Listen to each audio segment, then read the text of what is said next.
Good evening. You're listening live to the Xtreme Movie Show. I'm your host, Rob, broadcasting from a hurricane-soaked Central Florida, Pine Hills Palace, just west of Orlando, Florida, in the Xtreme Studios. I am from the great sunny Midwest, RDV. And tonight's movie is one that RDV didn't really have a lot of attention when it came out from 2012 by RZA, the rapper, whatever actor Yeah, persona, called The Man with the Albert. Iron Yeah. Fists, and it's his kind of like story of like martial arts, and it actually has a pretty damn good cast. Have you ever heard this movie? And was it a first watch for you? First watch for me, never heard of it, and first thing, like looking at this, it's a rapper who directed it. Wants to be the main star in the movie. In this, it just felt like I'm getting a Des Rodman inserting himself into a movie, or you could say the Karate Kid remake. You know, Yeah, and I will tell you, I think that while I understand exactly what you're saying, this movie is totally not that because in this movie, you and I have talked a lot here on the Extreme Movie Show about different types of Mhm. styles and fights and how we don't like wire work, generally speaking. We don't mind period pieces and all that in the action. But this movie is so friggin' over the top, and I think RZA kind of hit a home run with it because um, even though he helped write it with Eli Roth, who helped produce, there's a lot of big names in here. Dave Bautista's in here. He did a great job. Jamie Chung's in here. Brian Mann. You've got one of my personal favorites we've never talked about here on the Extreme Movie Show, and that's Lucy Liu, who's batshit crazy. And when she does it, she's awesome. And of course, Russell Crowe to me steals the show. But RZA did a great thing in this movie is that he gave you all the things that you want in a martial arts movie. He gave you over the top gore. I mean, silly gallons of blood, buckets of it everywhere. I mean, just opening Gambit, you've got different martial arts styles. You've got warring clans. There's, stealing gold. You have your stupid ass story just to present all these different factions that are going to meet up, fight each other for something. And, who's the mystery guy going around poisoning people with a dart? You've got a great stylistic clash in here. And you've got RZA who does the smart thing and says, I'm not going to be the star of the movie. I'm just going to be the blacksmith Yeah. until the evil bad guys cut off both my arms because I make weapons for everybody. And, my secret whore in the bordella run by Lucy Liu, who I'm trying to escape with, you know, he gets put together by Russell Crowe because he's made all these weapons. And so he makes himself some iron fists. And we'll get into all that in a little bit here. But I thought, oh, shit, what am I getting myself into? But it's good. It's surprisingly entertaining. I'm a bit shocked by it, but like you, I think I'd heard of the movie and I knew of it, but I had no idea what the hell it's about. It seems like Universal's dropped the ball with advertising, like with Last Voyage of the Demeter and other stuff there too. Because I'm surprised it's not something you've brought up before. Yeah, this was what year was this? 2012 was when it was finally released in the United States, Yep. and I think it came out, and I looked at it. I was just like, this is like Wu Tang, kung fu, pretty Right. much, because Right. that's what this guy's been in part of. The Wu Tang, like a lot of the serious stuff, acting stuff. Apparently, I'm looking at his IMDb. I'm looking at his film. I guess he's known for Repo Man, Kill Bill, and American Gangster, which were written and directed by other people.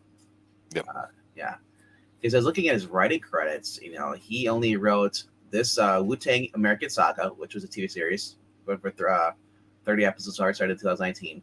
And then he did these two movies, sequel to this. And then he wrote a music video.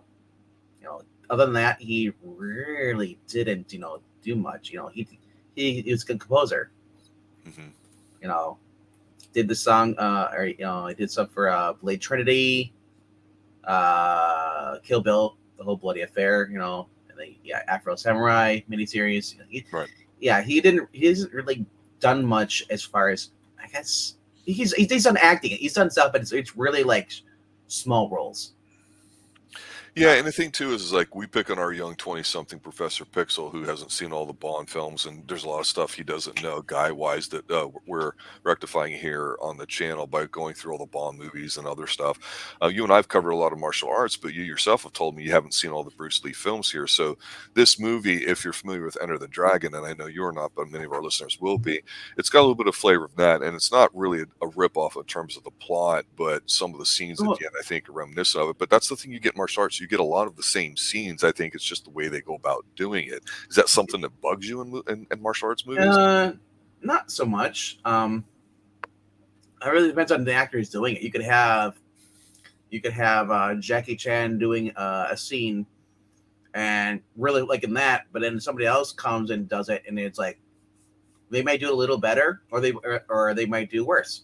It all depends which one do you see first. For me, at least, you know, as far as Bruce Lee stuff, Bruce Lee, I just never watched his movies because I've never really had an interest, in it. Mm-hmm. I felt like so many people are like, "Oh my God, Bruce Lee's the best." It got to the point where I just got sick of hearing his name. Or this movie, I've never heard of. So to this day, I've never heard of Raza or this guy, right? RZA, RZA, whatever you want to call him. Yeah. I've never heard of this. I think I might. You know what I heard? I heard it back then was The Man in the Iron Mask.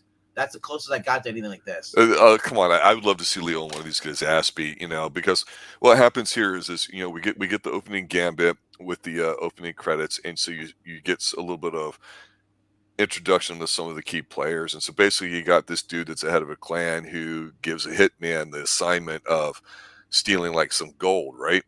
Yeah. And but the guy that's in charge of it, his second in command, or his head dog, betrays him and kind of like steals it for himself. So the whole idea is that they're going to be in the city and they're going to do it, but there's these other clans that are involved, and it's a little ludicrous or whatever. But as soon as the guy who pops on screen shows up and he's got like this armored outfit that shoots stuff, I'm like, okay, this is stupid. And with all the blood guts in the first 5 minutes, we get a decapitation early on, which is always cool in my book, and some stop motion stuff and some crash zoom. So I'm liking it. I am a big Bond fan. Die Another Day was almost kind of good for like 20 or 30 minutes, and then it went downhill and into the shitter, and it kept going down. And the guy in there, I think his name's Rick Yoon, he played the guy that basically ended up having the diamonds like shot into his face, and it's that whole stupid ice stuff at the Ice Palace and the invisible beamer and all this crap. I looked at this guy and I'm like, why the hell is this dude in a Bond movie? And ever since then, I haven't liked Bond films for the most part. But he's in here and he's good. He plays like the hero type, right? And there's this really dumb scene in there where he and his girlfriend, he's getting ready to tell his father that, I will go to him now and I will seek his permission to throw us the grandest wedding and, all of the world, that sort of stuff. And they're getting like matching tattoos and all the stupid stuff that you would want to murder your best friend if he even told you about doing or considered. But somehow it works in here because, of course, it's his father that, was murdered. So he has to go to town and the girl's about ready to give him a shit and you're getting ready to roll your eyes. And she's like, you promised you'd never leave me. And he looks at her and he goes, if I don't avenge my father, we'll never be safe. And then she sees him like, fuck, they nailed it. They got it right. Because then we see Russell Crowe, and we don't know exactly what he is, except for he shows up in Lucy Liu's whorehouse. And I don't know, the whole look of the film, it's got a few big set pieces. Most of it takes place in the whorehouse and a little bit in the blacksmith and the village, that the small town that they're in. But I wanted to pause here and ask you, what was your take on how the movie looked like? Well, that's the most important thing, more than the story. The story, everybody says story is more important. It doesn't feel authentic. When we talk about, when it comes to Hammer films, we love how they take the time to make everything look authentic in that time period. And the fact it's a British production really adds that extra into the stuff. So you actually had some people. You had the cast. I thought it was really cool. The only thing that really stuck out for me was that you had Dave Bautista in here. He does good. To me, he's by far the best WWE or just wrestler in general of any of them. Yeah, having Russell Crowe, Dave Bautista, and that RZA. If you took them out of this movie and just made it like an overseas kind of like a Hong Kong film, I think it would have been a little better. I don't know. I mean, it's RZA's vision, so I'm trying to tell myself, okay, how did he come up with this? And I still don't know that story. I love the fact though that we had JB Chung here. Yep. I'm like, I've never seen her in a movie before, at all. Where I was first introduced to her was that Fox's show called The Gifted, where she played Psylocke on there, or not Psylocke, she played Blink, but whatever. So I was interested. I was like, oh, Smoking hot. Yeah. All the women in here are gorgeous, absolutely Yeah, gorgeous. so I kept thinking when I see the Blacksmith, I see RZA, and I kept thinking like, I'll just go watch Afro Samurai or Samurai Afro, whatever it's called. You know, uh, Well, longtime hardcore aficionados of like blaxploitation movies, like from the '70s, that we yeah, haven't really gotten into too much. They're gonna recognize Pam Grier's in here too. She's there's a little bit of a backstory of the RZA's character, the blacksmith, about how he was a slave and how he kind of got it. She was like the mom or whatever, which I thought was cool. But there's I want to back up a little bit and talk about when people think recent martial arts movies, they usually go to Kill Bill, volumes 1 and 2. And they love the fact that it's, a very strong female character. It's a revenge one. Plus, you got the original Kung Fu David Carradine as the bad guy. And it's memorable with some of the characters they have. And, my mind always goes to the scene of the two ladies getting ready to fight each other, but they don't do it in the house in front of the kids. They do it like in the front yard and all that. So, those kind of movies, you have a little bit of a style to it. mhm. And with RZA, I think this movie is similar in that he had kind of a vision of what he wanted, because even in Kill Bill, um, you had the trainer who's got the really long white ponytail and the white nails that are really long that he always likes to stroke, that kind of stuff, Yeah, and yeah. all that. So I mean, you get some of these things that you go, I know that's a kung fu cliche. Maybe you don't know where it comes from, Well, it but comes you from don't like, care yeah, because you're entertained by it. You know what I you're mean? talking about all those early Jackie Chan movies, That's true. the Warriors, the long, the whispery hair, and Mhm. ponytails. Yeah. I want to point out though, like, I don't, I don't mind having black people in samurai movie or martial arts movies. I just become more used to seeing Michael Jamal White in these movies. So it's like, and I think he set the bar for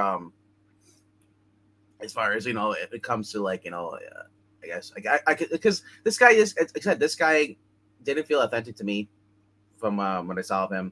Mhm. He maybe means well, but he really catered it kind of to him. He wrote the story. And I don't know. It's like I, I I'm not I sure if thought it's he just, allowed everybody to kind of stand yeah, out really yeah. good and not steal it. It could have been worse. I mean, I guess I'm disagreeing with you here This because, could have been it kind of felt like a Spike Lee movie. oh God, no, not to me. No, no, no, not to me at all. I'll disagree with you on that. Well, the thing too is that you mentioned being surprised by like Batista, who obviously had been doing some acting up to this point. Obviously, he's done a lot Yeah, more, but in here, like I say, what's good about what I liked was the scenes like, Lucy Liu, you get a Russell Crowe's character who comes in, and this is the beginning of Fat Russell Crowe, which people like to call that on Twitter, and I love him. I don't care if he's calorically consumed a bit extra. It doesn't matter to me. But he comes in there and meets Lucy Liu, and there's whatever. She's the madam of the house, and all these beautiful giggling young women are in there. I mean, just gorgeous. And he's being really smooth and all that too. And he's like, I just want a room, some private time, and 3 of your best girls. She's like, well, okay. And he's like, okay, I'll yeah, have this one, and that one over there. And of course, the one he wants, some other dude has. yeah, So it's an excuse to see when he gets assaulted, how he picks out his I don't know what to call it, a gun knife, a yeah, knife gun, because he goes through this big like gladiator speech after he whacks the dude, and he says, "I'd just come here to rest, and my name, you can call me." yeah. This is so stupid. The other thing I really don't like about this is the wire dancing. I hate that. I hate it. I hate it too. But in this movie, it works because it's so fucking over the top. That's the point. When Russell Crowe has his knife that kind of like, just kind of like it goes all the way up the guy's gut, and he just eviscerates him right there in front of everybody in an over the top fashion. And it just then he's horned with the 3 ladies. He's doing Yeah, the apple dumpling thing. They're pulling like, out her pussy beads while the other two are like chained up and like and he's servicing all of them. I'm like, the story here is how Russell Crowe just became to be such a damn freak because he's enjoying this movie the most. I think it's insane. It's batshit crazy with him. I love that. yeah, the whole fight scene inside the little theater or whatever it was. They're all going around dancing, swinging around, and the guy he's got the blow darts. Like immediately, everyone gets like Yeah. like they like their veins are all full of poison instantly. It just goes so fast. I was like, what the heck? Yeah, there's the mysterious guy, yeah, with the blow dart. Um, well, here's the thing: you don't. This movie's not a deep movie. It's not philosophical. It's not like any episode of Kung Fu where there's a lesson to be learned, maybe, or some exploration of some philosophy. It's not like it. It's very superficial in that it's got styles in it. Yes, you and I do not like wire work. I understand it. I agree completely.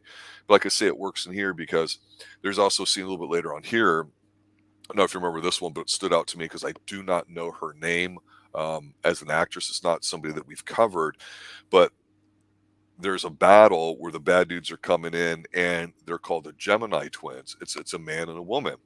And so they have like these matching kind of weapons, kind of like a yin and yang thing with their blades. And so all these huge guys come and attack them. And again, it's like Kill Bill where you have the big fight sequence in the middle of the floor there. Or like in some of the Cynthia Rothrock movies that we have done where they're just in one big open area there and somebody's building by stairs and they go at it. I'm like, this, I don't like the streaming stuff. I don't like the obvious wire work and all that. But again, for some reason, it worked here because it's kind of like a fantasy thing. It's very juvenile-ish. If it wasn't for the gallons of blood every time somebody took a hit, this would have been something a kid could watch.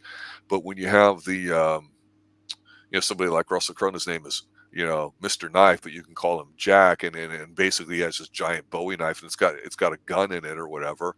And when the Gemini twins are doing their thing, she's got the thing around her waist or her hip or whatever like that, where you'd carry that little Pearl 22, right? But it fires guns, and they're working together to take it down.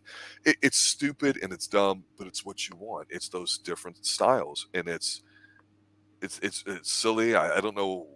I don't know with Batista. He's like, the comment was made in the fight towards the end where he's like, I thought there was more of your clan. It's like, no, there is no more. I killed them because every time you hit Batista, his skin would turn, you know, immediately hard, like Colossus or something or whatever, like Yellow Colossus. And it's just everybody had their own unique thing that if you didn't know anything about it, you just go, oh, this is a matchup between the guys that do this and the people that do that, and it's all about the gold getting through the horror house in a secret underground layer and how they try to finish that off at the end. But I was surprised by how fast the movie was paced, how much fighting there was in it. There's not a lot of setup for like emotional stuff and characters, in my opinion. I I don't know, man. Again, I'm a big proponent of practical effects and everything. It was done well. I'm surprised to say it because I didn't know what to expect either. Like you, I'm like, oh, this is gonna suck. I was kind of what I went into it, but it was fun. I know you didn't probably you weren't as entertained as I was by it, but I, I was surprised and it was different. So it struck me, and this is what I wanted to kind of ask you here. And I know, like Ed's in chat, and we got a bunch of people that've seen a lot of movies. Some people say, "Oh, this reminds me of Hmm. this. This reminds me of that." This movie was 12 or 10, 11 years ago, right? What martial arts movies since this have come out that we can think of off the top of my head that might go, oh yeah, that came out and we liked? They were big budget, in theaters. And I know COVID took a couple years out or whatever, but which martial arts movies have there been? I'm drawing a blank here. Well, we just reviewed one on Sunday called Triple Threat. That is true. Yeah, Triple Threats. Martial art movies. Because that's like, the thing is we always review a lot of older movies as far as Yep. we always go back to the well. So No, the point being is this is like a big budget, or was supposed to be, big screen type of thing. And since then, it's like there's not been that many that you can just go, oh yeah, yeah, it was small. It was 15 million. That's kind of considered small compared to most of the big budgets. yeah, Yeah. yeah. But enough to put it together with this cast. I mean, come on. You had David Batista, who took he basically followed the path of the Rock. He wanted to be an actor at the time. This is before Guardians, I think, right? I think. Well, this is 2012, so I think it was before Guardians. Yeah. Yeah. But I remember this came out, and this was like all the big thing. Like, we got the big names. We're gonna do a martial art movie, and I don't remember. I think it just kind of flopped. It's like a lot of critics have said it was nothing original. It's just basically it was choreography. But story was kind of like nothing to like come on and talk about. It's weird seeing Russell Crowe in a movie like this too. Well, that was what I didn't understand because I thought, okay, we have an urban centric martial arts film, but I remember seeing this guy in something and thinking he was pretty good in it. RZA one time. He just I remember as soon as I saw him, I went, "Oh, this guy," because I know he doesn't do a lot of stuff, right? And I don't know his music or anything. Um, but I gave it a chance and was something we were talking about simply because it's got Russell Crowe in it. When I saw Lucy Liu's in it, I was like, "Oh yeah, I love Lucy Liu. Gotta see anything in her with her in it. I'm willing to watch."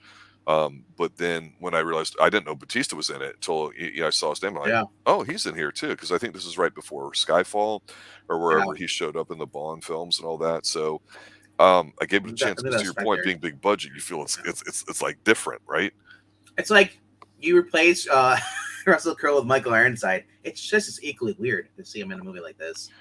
Like, But uh, he's so fucking good. I told you with when we were talking last couple weeks ago about a movie how I ranted a little bit about how I can't stand all these Marvel DC movies and whatever the Thor one is, it's on in the household and I'm looking at it and I see a fat Russell Crowe playing Zeus and all that and I thought, well, damn it, it might be a paycheck movie, but he's having a hell of a lot of fun and he's not looking like an idiot.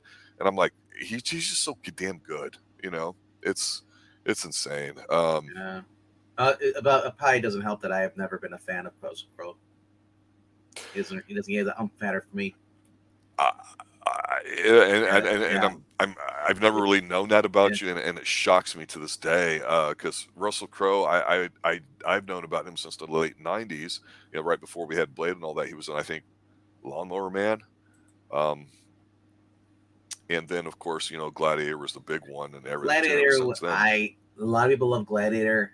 I was just not a fan of it. I Wow, I did not, and I remember I never watched Return to Yuma. decent. It's I okay. didn't watch Master and Commander. It didn't look appealing to me. All right, Uh, so let me stop you right there. yeah, Because that brings up a theme that when we talk about movies that we've not gotten into, and one of them type of movies, even though we're talking action movies, to me this is a yeah. fantasy film. There's a certain type of movie that I just call it, I call it a guy film, not going out getting laid kind of thing, but just the movie's about things bigger than just the plot or the situation. There's very few of them. So, for example, one that immediately comes to mind is the original Papillon with Steve McQueen. It's just it's a movie that should, in my opinion, should just blow your mind with it because Hmm. it's about the philosophy of life and what it means to be a human being from the male perspective. And another one, because I think it's one of the best movies of the entire 2000s, is Master and Yeah. Commander. I think it's probably Russell Crowe's probably I greatest performance and best film. But I it's not a film I think to your point that you yeah. might like. It's hard to explain. But it's so goddamn good. For me, it was Virtuosity. I liked him in that role. That's what I was thinking of earlier, not Lawnmower Yeah, Man. That was yeah, Pierce Brosnan, I think. Yeah, yeah. I Virtuosity. liked him in that. Right, I'm playing the crazy bad guy, like the sum of all the secular is now in physical form, kind of like thing. right. I like that, and I haven't seen LA Confidential in years, so I can't say if I liked it. I remember liking parts of the movie, but for the most part, I remember like it was kind of a rough watch because I was so young. It was 1997 when it came out, Right, that's right. yeah, so I was about like 12. And everybody talked about the film, not just because of him, but um, they love that yeah, film. Quick and the Dead. I saw that a while back, and that was a decent film. Like I said, I just never was really a big, Russell Crowe fan. I was more into um, the martial art guys back in the day, Jackie Chan, watching Jean Claude Van Damme, you know, and watching like I was like watching movies like with Robert De Niro and Yeah. Al Pacino. Proof. I think the last thing that put that bad taste in my mouth for Russell Crowe was Proof of Life. Huh. Yeah, yeah, So yeah, Russell does a lot of different things here, and in Man with the Iron Fists, I thought, oh my god, that this is a cheese fest kind of thing or whatever that they're doing with him. But I think the movie tells you that early on that like the kind of movie it's going to be, and I think everybody's okay with that. But I honestly do feel that they tried to treat with yeah. I'm not how saying original and not original stuff is, with the sort of reference that, in other words, they've done better with what they were trying to do in this film than, like, say, the Duffer Brothers did after about season 2 with Stranger Things, where they just slapped and shit together and called it the 80s, or God so forbid anything Wonder Woman I wise. want to point out that I don't hate Russell Crowe as an actor. I just think he hasn't been in like good movies. I feel like he I remember the general movies that he's in. I just don't care for that kind of style movies. Yeah, I it's no secret that I said that I love the Jason Statham movies. Like, I love kind of like the martial arts stuff like that. Yeah, you want the straight Yeah, action. yeah, with action. I don't want like period pieces where it's just drama. You know, Right. Right. And then when I learned about that, he screwed over my boy Dennis Quaid by cheating and hooking up with Meg Ryan. Bastard. No, Russell Crowe, it's hard to explain because in this movie I go, Yeah. okay, how does he fit in? Because he doesn't do martial arts, right? So Yeah. that explains the Bowie knife gun combo So and like how he's kind of secretive and all that. It works. Ed, little known secret. I don't care what your opinion of me is. No, but people love Russell Crowe, and that's more part to you, man. I just I've gone into different directions. I was watching Denzel Washington's movies, and I gotta say, I love Denzel Washington, but he's had some bad movies too. I'm not gonna say he has the perfect movies. I've watched movies that people probably like, why are you watching like this? Like, what was there was a Jean-Claude Van Damme movie, which I admit, not all his movies are banger stories, but yeah, we have a banger here. Desert Heat. Like it's a guilty watch for me. I like watching that movie. People want to steal the woman's farm, and he basically just as a drifter defends it. It's kind of like a Roadhouse kind of in a sense, but on a farm. What was the other one I was thinking of? Crap. But like anything Steven Seagal's on the past 20 years. I'll say Steven Seagal. I can't defend that at all. I don't watch Steven Seagal. No, it's but there's a market for it, so there you go. There is, and that's the thing. Well, especially when I like the stuff I love is kind of like the I want to say like the Robin Hood and all that stuff, And I just didn't care for Russell Crowe's take on Robin Hood. I thought that there's other actors who could do it. Kevin Costner, I thought they really did a well job for that. And so I don't know. I said Master and Commander. I said I've been told before. Oh, it's the best movie ever. I just, you know what? John Wayne is boring in some of his movies. Sorry. Sometimes his guest star actors are better than John Wayne, but John Wayne as a human being is awesome. Charlton Heston, he's the GOAT. Well, when I see a movie, my initial reaction usually when I come out of there, sometimes I got to think about it for a little bit, but usually my gut will say, "Oh, this is great." And I clearly remember coming out of Master Commander going, "This is one of those movies that." It's Russell Crowe. He's a name. Of course, it got promotion, but I went, "Oh, this is going to be great." When The Man with the Iron Fist is coming out, I didn't know what kind of movie it was because was this a Russell Crowe movie? Was it a Dave Bautista Who's Young movie? It's not. They're not going to make RZA the top billing name for it. It's not a Lucy Liu film. So what kind of film is it? And I think that kind of hurt it here because, like I say, this movie doesn't try to do too much. It knows what it's trying to do. It's successful at doing it, and despite it has a lot of things there I generally don't like silly wire work and all that. It does work. And there's a few scenes where they're fighting. I think it's a quick edit. And I don't like it, but a lot of them aren't where they've got some nice little shots following. And I'm thinking of the Gemini twins fight sequence too, especially with the lady and all that. And you're like, okay, this is dumb. This is silly, but you're kind of geeking out like, well, this is kind of cool. I like how they're doing this. They don't try to act like it's not silly. In a way, they did toe that line very successfully with it. And when you get somebody like Russell Crowe who can slow down and just say one or two things, you're like, damn it, he's a good actor. I didn't catch him acting in here because you just go, it's a Russell Crowe film, like we say about Tom Cruise. Well, you're going to get Tom Cruise. You're not going to get an actor. You're going to get Tom Cruise. Mm-hmm. People say that about Charlton Heston, William Shatner, Denzel. You just want to go see whatever film Denzel's in because it's Denzel. You don't give a shit about the film. Yeah. Am I right? Yeah.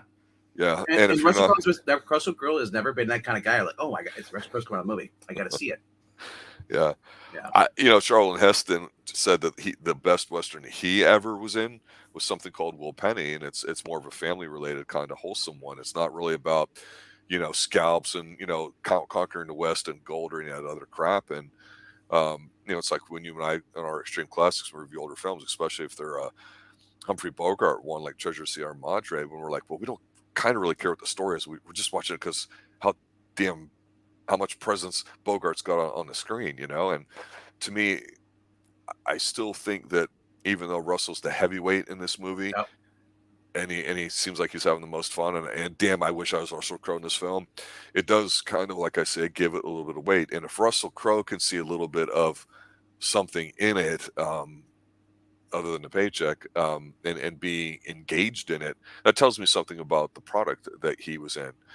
He's not pulling a Bruce Willis or like we had said before, Steven Seagal, right? Yeah. So yeah, this movie, I'll just finish with this.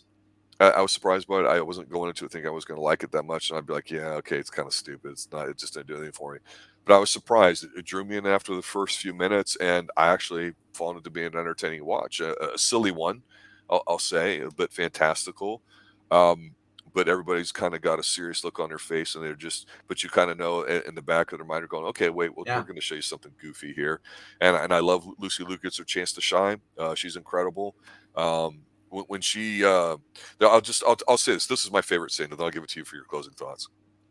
Even though I love the Gemini twins, at the end with the big boss battle with everybody's fighting, when they're in the horror house, Lucy Liu had given a speech to all her whores, about power is taken through violence, through sex, and all that. She's basically getting all. I was getting a little aroused because she's giving such a speech. She's like, now finish cleaning up and go do your business, because basically they have to service all the whole army that's coming in her place, right? Yeah. And this is when they're shoveling the gold underneath, and so all the guys in here are fucking them all like crazy and all that stuff, and they don't shy away from showing you that stuff, and it's a nice little overhead shot. And then she walks around like a good mistress of the house or like that. And she has a little clicker. She's like click, click, click, click. And as soon as she does that, you see all these hot chicks one at a time. They stick their tongue out like in the guy's neck or whatever like that while they're fucking them. And they have a little thing on there and they're killing them all. And then Lucy Liu is doing it. And as she's walking down, you're like, oh shit, oh shit, oh shit. It's on now, bro. And it's stupid and silly. But See. all these super hot black leather assassin chicks come out with long hair and serious looks on their face, and then they're fighting Batista. It was cool. It was fun. I enjoyed it. I think it's worth a silly watch.